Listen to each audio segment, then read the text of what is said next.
પોતાની 3 સાધ્વીજી સાથે વિહાર કરીને એક જગ્યાથી બીજી જગ્યાએ પધારે છે. ગામનું નામ છે માણાવદર.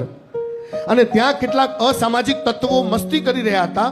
એમણે ચારેય સાધ્વીના રૂપને જોઈને નક્કી કર્યું કે આવતીકાલે સવારે ઉપાશ્રયમાંથી આ ચારેય સાધ્વીને ઉપાડી જઈએ.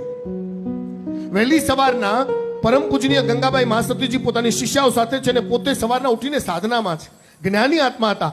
સાધનામાં જાણી લીધું કે આજે કંઈક ઉપદ્રવ આવવાનો છે અને સાધનામાં રહીને ઉપદ્રવ આવવાનો છે ની તૈયારીમાં જ હતા.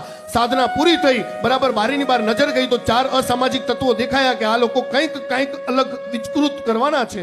બીજી જ પડે ઉપાશ્રયની બારીમાંથી બહાર આવ્યા અને જે 4 જણા જ્યાં આંટા મારી રહ્યા હતા એ બારીની બહાર ગંગાબાઈ મહાસતીજીએ માત્ર હાથ કર્યો. જેવો હાથ જોયો એ ચારે માણસ બારી આગળ આવ્યા અને જ્યાં બારી આગળ આવ્યા એમના પગ એ બારી આગળ સ્થિર થઈ ગયા. સૂરજ નીકળવાનો સમય થયો, શ્રાવક શ્રાવિકાઓનું આગમન થયું, સંઘ આવ્યા, ઉપાશ્રયના જે કરતા હશે આવ્યા. એ બધાને વાતની ખબર પડી. સાધ્વીજી ભગવાનને કહે છે આ લોકોને છૂટા કરો.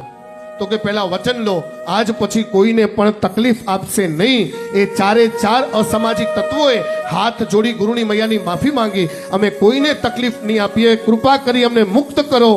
તમે સમજો, ગંગાબાઈ મહાસતીજીએ જે જ્ઞાનનો ઉપયોગ કરી પોતાના સાધ્વી સમુદાયની રક્ષા કરી, એ જ ભાવે એમને પણ ક્ષમા આપી. કારણ કે ક્ષમા એ વીરનું ભૂષણ છે.